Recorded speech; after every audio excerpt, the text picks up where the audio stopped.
I welcome all to this program, Voice of Saints.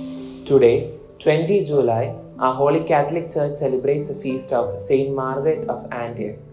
Saint Margaret was born in the 3rd century at Antioch of Pisidia in southern Asia Minor. Her mother died while she was an infant and she was instructed in the Christian faith by a virtuous nurse.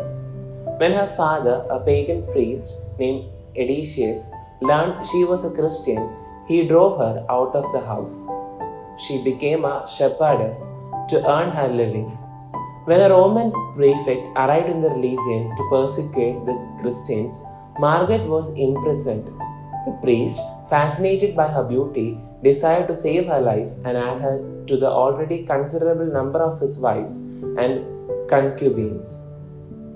He decided to attempt to overcome her resistance by questioning her before an assembly consisting of virtually the entire city. Her reply to this ultimatum, offering her a choice between joy and torments, was recorded and became renowned.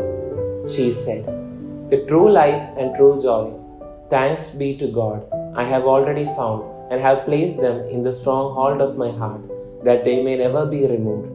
I mean that I adore and glorify the Lord Jesus Christ, that I venerate Him with confidence and will never cease to honor Him with my whole soul. Know that no human power, no torture will be able to extract from my heart so great a treasure." When the prefect replied that someone had certainly put such ideas into her young and inexperienced head, a long dialogue ensued, Margaret striving to make him understand the reason for her confidence and that the God Himself gives replies to those who believe in Him, when they are questioned according to His own promise. Hearing her say that her Lord was not merely a man, but a very genuinely God and man at one same time, whose power was far above that of emperors, he became furious and sent her to be scourged, suspended in the air by her hands. Many spectators wept and begged her to have pity on herself. She replied, "Illustrious gentlemen and noble ladies, do not weaken by courage, for as the apostles said, bad conversations corrupts good habits. But I forgive you because you act this way out of sympathy and do not possess the true light." Cast into prison, still alive, she was visited by a demon whom she put to flight by a sign of the cross.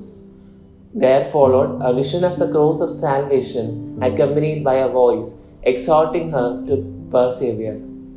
When on the following day she was subjected to the torment of burning torches, she felt no pain. She continued under other ineffectual torments to exhort the spectators to understand who it was she adorned, and finally was beheaded with the large number of those whom her words had caused to believe as she did. On behalf of St. Francis Association, I wish a happy feast of Saint Margaret of Antioch. Amen.